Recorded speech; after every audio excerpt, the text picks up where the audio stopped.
आणि या बुलेटिनमध्ये आता बघूयात बातमी 36 जिल्ह्यांची।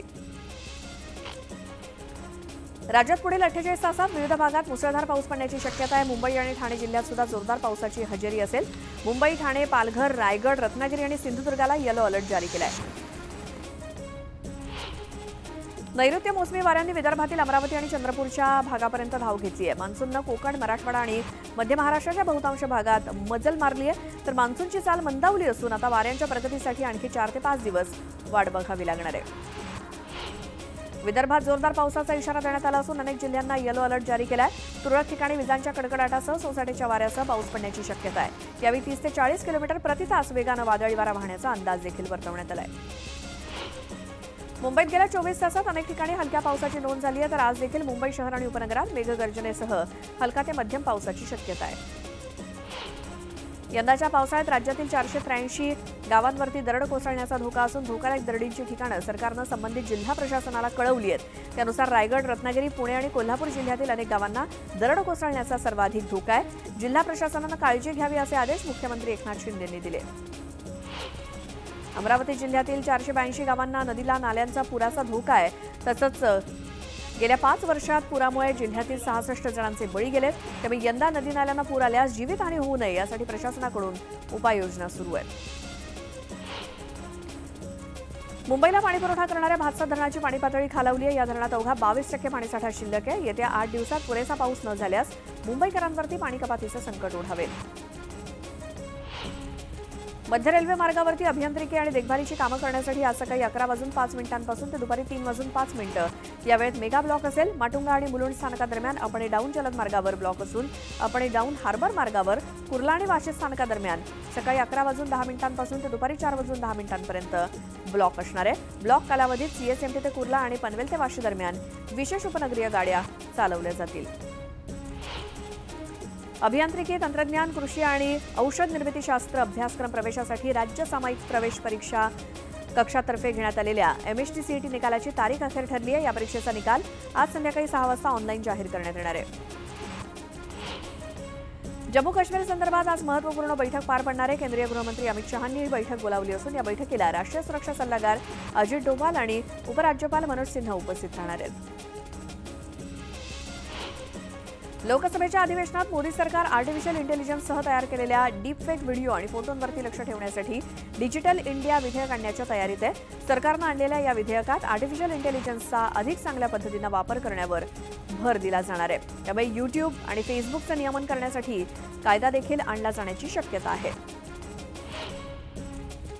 पंतप्रधान नरेंद्र मोदी 25 वर्षात सर्वाधिक परदेश दौरे करणारे भारतीय पंतप्रधान ठरलेत। 2014 ते 2019 या काळात मोदींनी 57 देशांचे एकूण 92 दौरे केलेत, तर 2019 ते 2024 या काळात 43 दौरे केलेत आणि मोदी सर्वाधिक 8 वेळा अमेरिकेच्या दौऱ्यावर गेले। मराठा समाजाला आरक्षण देणं केंद्र सरकारच्या हातात आहे। त्यामुळे केंद्र सरकारनं 50% आरक्षणाच्या पुढचा कायदा करत आरक्षण द्यावं अशी मागणी खासदार ओमराजे निंबाळकरांनी केली। सरकारनं यापूर्वीच जर आरक्षणाची मर्यादा वाढवून आरक्षण दिलं असतं तर ओबीसी मराठा वाद निर्माणच झाला नसता असं निंबाळकर म्हणाले। जनतेच्या आशीर्वादाने एनडीएचं सरकार आलेलं आहे। त्यामुळे इंडिया आघाडीकडे आता वाढ बघणं आणि सरकार कधी पडतंय याची वल्गना करणं इतकंच काम उरलंय असा खोचकटोला मंत्री अनिल पाटील यांनी लगावला। केंद्रात मंत्रिपद मिळाल्यानंतर मुरलीधर मोहोळ काल पहिल्यांदा पुण्यात आले। आज फादर्स डे निमित्तानं मोहोळ यांच्या दोन्ही मुली त्यांना फादर्स डेच्या शुभेच्छा देताना भावूक झाल्या। बाबांच्या मिठीत असताना दोघींनाही अश्रू अनावर झाले, तर मुलींचे पाणावलेले डोळे पाहून मंत्री महोदय सुद्धा गहिवरून गेले। एकीकडे भाजीपाल्याचे भाव कडाडलेले असताना मांसाहार देखील महाग झालाय। चिकनचे भाव 280 रुपये किलोवरती पोहोचलेत। मटणाचा भाव 720 रुपये किलोवर गेलाय, तर अंड्यांचे दर डझनामागे 68 रुपये होते, हेच दर आता 75 रुपयांवरती गेलेत। कोरोना काळात निम्म्यातच खंडित केलेली सह्याद्री एक्सप्रेस आता लवकरच कोल्हापूरहून थेट मुंबईपर्यंत धावणार आहे। यासाठी रेल्वेकडून हालचाली सुरू असून या संदर्भात प्रस्ताव रेल्वे मुख्यालयाला पाठवण्यात आलाय। पश्चिम रेल्वेवर पावसातील विविध कामं जोरात सुरू आहेत। पश्चिम रेल्वेवरती तांत्रिक तसंच सिग्नलिंग, विद्युत मालमत्ता आणि उपकरणं इत्यादी कामं केली जात आहेत आणि पावसाळ्यामध्ये सेवा नीट असावी म्हणून संभाव्य क्षेत्र शोधून काढली जात आहेत। मुंबई सेंट्रलचे विभागीय रेल्वे व्यवस्थापक नीरज वर्मा यांनी या कामांची पाहणी केली। मे महिन्यात देशभरात 1,37,00,000 लोकांनी विमान प्रवास केल्याची माहिती नागरी विमान वाहतूक महासंचालनालयाने दिली। गेल्या वर्षीच्या मे महिन्याच्या तुलनेमध्ये यंदाच्या मे महिन्यात विमान प्रवाशांची संख्या 4.5% वाढली आहे, तर विमान प्रवासाकरता भारतीयांनी सर्वाधिक पसंती इंडिगोला दिली। मध्य रेल्वेवरील विना तिकीट प्रवाशांना रोखण्यासाठी लोकल आणि मेल एक्सप्रेसमध्ये सखोल तिकीट तपासणी करण्यात येते। विना तिकीट प्रवाशांमुळे होणाऱ्या उत्पन्नाचं नुकसान टाळण्यासाठी विना तिकीट प्रवाशांना पकडण्याची मोहीम हाती घेण्यात आली आणि या मोहिमेत एप्रिल-मे दरम्यान 9.4 लाख प्रकरणांमध्ये 63.62 कोटी रुपयांचा दंड वसूल करण्यात आला। पुणे विमानतळाची धावपट्टी वाढवण्याचा प्रश्न आता निकाली लागण्याची शक्यता आहे। राज्य सरकारनं प्रस्तावाला मंजुरी दिली आहे। मुख्यमंत्री कार्यालयातून अंतिम मंजुरीसाठी प्रस्ताव संरक्षण मंत्रालयाकडे पाठवण्यात आल्याची माहिती विमानतळ प्रशासनातील अधिकाऱ्यांनी दिली। तुळजाभवानी मंदिराच्या महाद्वारासमोर अनेक जण अनधिकृतपणे बाईक पार्क करतात। वाहनधारकांच्या मनमानीमुळे भाविकांना त्रास सहन करावा लागतो, मात्र पालिका याकडे दुर्लक्ष करत असल्याचा आरोप नागरिक करत आहेत।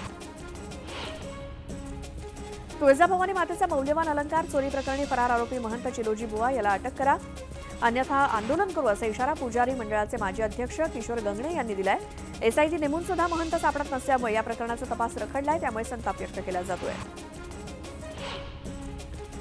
अखिल भारतीय बारी समाज महासंघाकडून 1 वर्ष अगोदर शेगावमध्ये राष्ट्रीय अधिवेशन घेण्यात आलं होतं। यावेळी अनेक मागण्या करण्यात आल्या होत्या आणि फडणवीसांकडून त्याची पूर्तता करण्याचं आश्वासन देण्यात आलं होतं, मात्र अद्याप मागण्या पूर्ण न झाल्यानं बारी समाज आक्रमक झालाय आणि 22 जूनपर्यंत मागण्या मान्य करा, अन्यथा येणाऱ्या आक्रोशाला सामोरे जा असा इशारा देण्यात आलाय। पर्यटनासाठी प्रसिद्ध असलेल्या लोणावळ्यात पाऊस नसल्यानं पर्यटकांची संख्या रोडावली असून पावसाळ्याचे 4 महिने हातावरचं पोट असलेल्या खाद्यपदार्थ हातगाडी लावणारे टपरी चालकांची उपासमार होऊ लागली आहे। उपजीविका चालवणारे व्यावसायिक चिंताग्रस्त झाले असून मेघगर्जनेसह मोठा पाऊस येऊ दे अशी विनवणी निसर्गाला करत असल्याचं चित्र आहे। खासदार विशाल पाटील आणि काँग्रेस आमदार विश्वजित कदम यांनी जयंत पाटलांना अप्रत्यक्ष इशारा दिला। इस्लामपूर वाळवा मतदारसंघात देखील आपलं विशेष लक्ष राहील आणि या मतदारसंघात आता नवीन निर्णय घ्यावे लागतील असं ते म्हणाले। जयंत पाटलांच्या मतदारसंघातल्या कसबे डिग्रज इथे आयोजित कार्यक्रमात त्यांनी हे वक्तव्य केलं। भाजपचा अजिंक्यपणा किती फोल आहे हे जनतेनं दाखवून दिल्याची टीका उद्धव ठाकरेंनी केली। लोकसभा निवडणूक ही अंतिम नाही, तर ही लढाई आत्ता सुरू झाल्याचं ते म्हणाले। विधानसभेची निवडणूक महाविकास आघाडी अधिक ताकदीनं लढणार असल्याचं त्यांनी सांगितलं। विरोधकांनी फेक नरेटिव्ह तयार करून विजय मिळवल्याची टीका देवेंद्र फडणवीसांनी केली होती, त्याला उद्धव ठाकरेंनी चोख प्रत्युत्तर दिलं। तुमची संपत्ती जास्त मुलं होणाऱ्यांना वाटतील, मंगळसूत्र उचलून नेतील, तुमच्या घरातील नळ कापून नेतील, वीज कापतील, हे काय खरं नरेटिव्ह होतं का असा प्रतिसवाल उद्धव ठाकरेंनी विचारला। मोदींच्या राज्यात 18 सभा आणि रोड शो झाले, त्या ठिकाणी महाविकास आघाडीच्या उमेदवारांना जनतेनं फार मोठ्या प्रमाणात पाठिंबा दिला आणि त्यामुळे आता विधानसभा निवडणुकीच्या काळात मोदींच्या जेवढ्या जास्त सभा होतील तेवढीच आमची स्पष्ट बहुमताच्या दिशेनं स्पष्ट वाटचाल होईल असा टोला शरद पवारांनी लगावला। महाविकास आघाडीत आता मोठा भाऊ छोटा भाऊ असं कोणी राहणार नाही। ज्या पक्षाचे जे उमेदवार चांगले असतील ते निवडून येण्याची शक्यता असते त्यांना ती जागा मिळेल असं पृथ्वीराज चव्हाण यांनी स्पष्ट केलं। तसंच जवळपास प्रत्येक मतदारसंघात उद्धव ठाकरे आणि शरद पवार यांनी प्रचार केल्याचा उल्लेख करत त्यांचा सत्कार सुद्धा केला। शिवसेना उद्धव बाळासाहेब ठाकरे पक्षाला सोडून गेलेले पुन्हा परतणार असल्याची चर्चा सुरू असताना या चर्चांना उद्धव ठाकरेंनी पूर्णविराम दिला। आता पुन्हा त्यांना पक्षामध्ये घेणार नाही असं उद्धव ठाकरेंनी ठणकावून सांगितलं। तर परत घ्यायला ठाकरेंकडे जाणारे कोण असा सवाल उदय सामंतांनी उद्धव ठाकरेंना केला। दरवाजा उघड असं आम्ही त्यांना सांगितलेलं नाही, आम्ही जाणार असं काही चित्र नसल्याचं ते म्हणाले। ठाकरेंची लोक आमच्या संपर्कात आहेत आणि ते लपवण्यासाठी ते असं बोलत असल्याचा टोला सामंतांनी लगावला। मुंबईतील महाविकास आघाडीच्या बैठकीला काँग्रेस प्रदेशाध्यक्ष नाना पटोले उपस्थित नव्हते। त्यांच्या गैरहजेरीवरून राजकीय वर्तुळात चर्चांना उधाण आलं होतं। दरम्यान माझा भंडारा जिल्ह्याचा दौरा पूर्वनियोजित होता, त्यामुळे मी महाविकास आघाडीच्या बैठकीला गेलो नाही असं नाना पटोले म्हणाले। मोदींच्या चेहऱ्यावर निवडणूक लढूनही महाराष्ट्र भाजप 5% पिछाडीवर गेलं, तर स्वतःच्या चेहऱ्याने निवडणुका होतील तर किती टक्क्यांना मागे जाल असं सवाल करत नाना पटोलेंनी फडणवीसांना टोला लगावला। जनतेचे प्रश्न दूर सारून राज्याची तिजोरी लुटण्याचं पाप या सरकारनं केल्याचा आरोप नाना पटोलेंनी केला। आगामी विधानसभा निवडणुकीत राष्ट्रवादी सर्वाधिक जागा लढवेल असं वक्तव्य राष्ट्रवादीचे प्रदेशाध्यक्ष जयंत पाटील यांनी केलं। सांगलीतल्या एकूण 8 विधानसभा मतदारसंघापैकी 3 जागा राष्ट्रवादीकडे आहेत, त्यात आणखी एक जागा लढवण्याचं त्यांनी सांगितलं। वरिष्ठांच्या विश्वासामुळे माझी मंत्रिपदी वर्णी लागली असून हे सगळं स्वप्नवत असल्याच्या भावना मुरलीधर मोहोळ यांनी व्यक्त केला। JP नड्डा यांनी मंत्रिपदाची शपथ घेण्यासाठी फोन करून निमंत्रण दिल्याचं त्यांनी सांगितलं। केंद्रीय मंत्री अमित शहा यांच्या स्वभावाविषयी कडक हेडमास्टर मिळाले असल्याचं मोहोळ म्हणाले आणि मंत्रिपदाची शपथ घेतल्यानंतर मोहोळ पहिल्यांदाच पुणेकरांच्या भेटीला आले। कणकवलीमध्ये बॅनरवर रंगलेलं दिसून येते। शिवसेनेनंतर आता नितेश राणेंचे बॅनर लागलेत। हमारा वक्त आया है, तुम्हारा वक्त आने नहीं देंगे, तुम्हारे इलाके में आके तुम्हें जवाब देंगे असं बॅनरवरती लिहिलेलं दिसतंय। लोकसभा निवडणुकीत सोलापुरात दंगल घडवण्याचा कट होता असा गंभीर आरोप काँग्रेसचे खासदार प्रणिती शिंदे यांनी केला। उपमुख्यमंत्री फडणवीस आणि त्यांच्या सहकाऱ्यांचा हा कट होता असा गंभीर आरोप त्यांनी केला। राजकीय स्वार्थासाठी ते गावात भांडणं पेटवण्याचा डाव आखत होते असा देखील आरोप प्रणिती शिंदेंनी केला। प्रणिती शिंदेंनी फडणवीसांवरती केलेले आरोप खोटे असल्याचा दावा राम कदम यांनी केला। हे आरोप खरे असतील तर प्रणिती शिंदे महिनाभर का गप्प होत्या असा सवाल त्यांनी केला। लोकसभा पराभवानंतर खैरे आणि दानवे एकत्र आले। निवडणूक जिंकायची असल्यास उमेदवाराला आपला स्वतःचा करिश्मा दाखवावा लागतो असं वक्तव्य यावेळी दानवेंनी केलं। त्यांचं हे विधान खैरेंना उद्देशून होतं का अशा चर्चा आता रंगू लागल्या आहेत। जालन्यामध्ये लक्ष्मण हाके यांनी सुरू केलेल्या ओबीसी आरक्षण बचाव उपोषण स्थळी ओबीसी नेते प्रकाश शेंडगे भेट देणार आहेत आणि आमरण उपोषण सुरू होऊन 3 दिवस झाले तरी सरकारनं दखल न घेतल्यानं ओबीसी समाजामध्ये प्रचंड नाराजी निर्माण झाली आणि सरकारनं वेळीच दखल घेतली नाही तर प्रत्येक तालुक्यात हा लढा घेऊन जाण्याचा इशारा देण्यात आलाय। अमळनेर तालुक्यातील टाकरखेडा, पाडळसे यासोबतच वेगवेगळ्या संस्थांच्या 6 ते 7 शाळांमध्ये कोट्यवधी रुपयांचा भ्रष्टाचार तसंच अफरातफर झाल्याचा धक्कादायक प्रकार समोर आला। तर अमळनेर तालुक्यातील टाकरखेडा गावात अनुदानित शाळा कागदावरती दिसून येत आहे। त्याचं अनुदान संस्थाचालक गेल्या काही वर्षांपासून लाटत असल्याचा धक्कादायक खुलासा समोर आलाय। या प्रकरणाची चौकशी करण्याची मागणी केली जाते।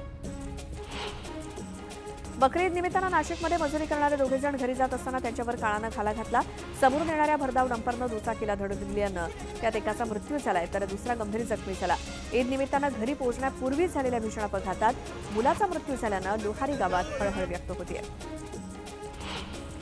नांदेड जिल्ह्यातील हिमायतनगरच्या कृषी उत्पन्न बाजार समितीच्या गाळे वाटपावरून वाद झाला। गाळे वाटपासंदर्भात भुसार व्यापाऱ्यांसाठी 10,000 रुपये भरून लिलाव ठेवण्यात आला होता। मात्र दुसरेच व्यापारी सहभागी झाले आणि त्यांनी वाढीव बोली लावली। त्यातून धक्काबुक्की झाल्याचं समोर आलंय। मनमाड शहर परिसरासोबतच ग्रामीण भागात मुसळधार पावसानं हजेरी लावली। जोरदार पावसानं रस्ते जलमय झाले तर शेतामध्ये सुद्धा पाणी साचल्याचं दिसलं। दुष्काळी परिस्थितीनं होरपळून निघालेला बळीराजा मात्र सुखावलाय।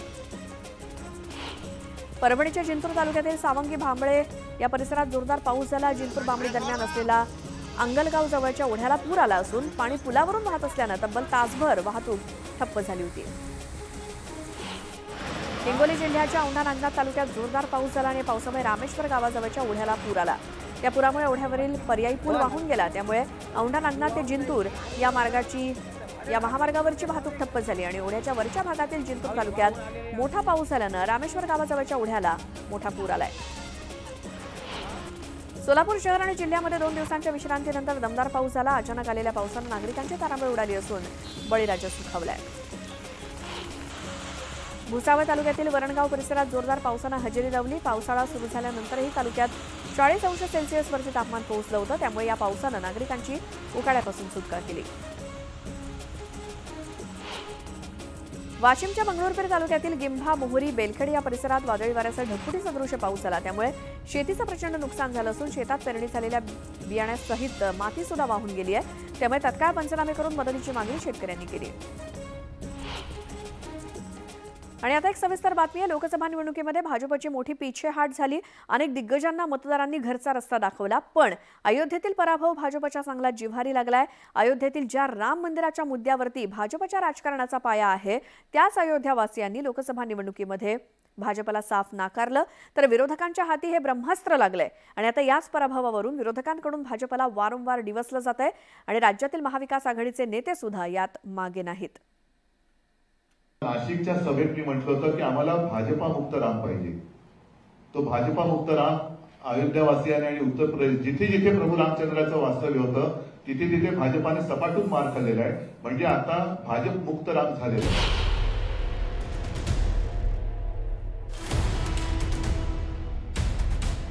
उत्तर प्रदेशच्या अयोध्या लोकसभा मतदारसंघातील भाजपच्या पराभवावरून उद्धव ठाकरेंनी भाजपला खोचक टोला लगावलाय। अयोध्येतील मतदारांनी भाजपला राममुक्त केल्याची बोचरी टीका उद्धव ठाकरेंनी केली। लोकसभा निवडणुकीत भाजपला उत्तर प्रदेशात मोठा फटका बसला। राज्यातील एकूण 80 जागांपैकी अवघ्या 33 जागा भाजपला जिंकता आल्या, तर 37 जागांवर समाजवादी पार्टीनं झेंडा फडकवला। विशेष म्हणजे या निवडणुकीत अयोध्या लोकसभेत भाजपला पराभव पत्करावा लागला। समाजवादी पार्टीचे अवधेश प्रसाद यांनी भाजप उमेदवार लल्लू सिंग यांना 50,000 मतांच्या फरकानं पराभूत केलं। अवधेश प्रसाद यांना 5,54,289 मतं मिळाली, तर लल्लू सिंग यांना 4,99,722 मतं मिळाली। लोकसभा निवडणुकीच्या पूर्वी भाजपनं राम मंदिराचं उद्घाटन केलं। तसंच निवडणूक प्रचारात मोदी शहांनी राम मंदिराच्या उद्घाटनावरून इंडिया आघाडीच्या नेत्यांना टार्गेट केलं। कि अंग्रेजों के जाने के बाद, देश आजाद होने के बाद पहले ही दिन राम मंदिर का काम शुरू होना चाहिए था कि नहीं होना चाहिए था? इतने साल क्यों लटका रहा? क्योंकि उनकी वोट बैंक की राजनीति थी, उनके वोट बैंक की चिंता थी, आपकी आस्था की चिंता नहीं थी, आपकी भावना की चिंता नहीं थी, आपकी श्रद्धा की चिंता नहीं थी। कांग्रेस के पास मौका था, लेकिन कांग्रेस इस पवित्र काम में सिर्फ रुकावटें पैदा की। भाइयों बहनों, जब प्राण प्रतिष्ठा का निमंत्रण इंडी अलायंस वालों को दिया गया, अलग अलग बहाने कर कर वो इसका बहिष्कार कर गए, क्योंकि उनको डर है कि रामलल्ला की प्राण प्रतिष्ठा में गए तो उनकी वोट बैंक उनसे नाराज हो जाएगी। पण लोकसभा निवडणुकीत राम मंदिराच्या मुद्द्यानं भाजपला हात दिला नाही। अयोध्येत भाजपला पराभव पत्करावा लागला, पण केवळ प्रभू रामाच्या जन्मभूमीत भाजपचा पराभव झालाय असं नाही। रामाच्या वास्तव्यासाठी प्रसिद्ध असलेल्या तीर्थस्थळी सुद्धा भाजपचा लोकसभेत पाडाव झालाय। त्यात चित्रकूट, नाशिक आणि रामेश्वरमचा समावेश आहे। उत्तर प्रदेशातील बांदा चित्रकूट लोकसभा मतदारसंघातून समाजवादी पार्टीच्या कृष्णा पटेल यांनी भाजपच्या RK सिंग पटेल यांचा पराभव केला। वनवासात प्रभू रामाचं वास्तव्य असलेल्या नाशिकमध्ये शिंदेंच्या नेतृत्वातील शिवसेनेचे हेमंत गोडसे यांना पराभवाचा सामना करावा लागला। शिवसेना उबाठाच्या राजाभाऊ वाजे यांनी गोडसेंना पराभूत केलं। तिकडे तामिळनाडूच्या रामनाथपुरम रामेश्वरम लोकसभा मतदारसंघातून कानी के नवाज यांनी विजय मिळवला। नवाज इंडिया आघाडीचे उमेदवार होते, तर माजी मुख्यमंत्री ओ पन्नीरसेल्वम यांना भाजपनं पाठिंबा दिला होता। इथंही भाजपला यश मिळवता आलं नाही। कि उद्धव जी जैसे नेता ने ये स्तर पे बात करना, ये तो मुझे आश्चर्यजनक लगता है कि गुस्सा होना चाहिए, मगर गुस्सा प्रभु राम पे निकालने तक आगे जाए, ये मुझे कोई लगता नहीं है। देखो, दिल बड़ा होना चाहिए। इतना दिल छोटा लेकर अगर वो ऐसी बातें करते हैं पत्रकार परिषद में, तो मुझे भी बहुत आश्चर्य होगा। और जो कुछ उनके बारे में थोड़ा सा सम्मान बचा है, वो सम्मान भी लोगों के बीच में नहीं रहेगा। खरं तर अयोध्येत राम मंदिर आंदोलनामुळे देशात भाजपला ओळख मिळाली। भाजपचा राजकीय पाया राम मंदिर आंदोलनानं घातला गेला। लोकसभा निवडणुकीपूर्वी अयोध्येत राम मंदिराचं उद्घाटन करण्यात आलं। त्याचं श्रेय घेण्याचा प्रयत्न भाजपनं निवडणूक प्रचारात केला खरा, पण त्याचा फायदा काही झाला नाही आणि त्यामुळे विरोधकांना भाजपवर टीका करण्याची आयती संधी मिळाली आहे। Bureau report, news 18 Lokmat.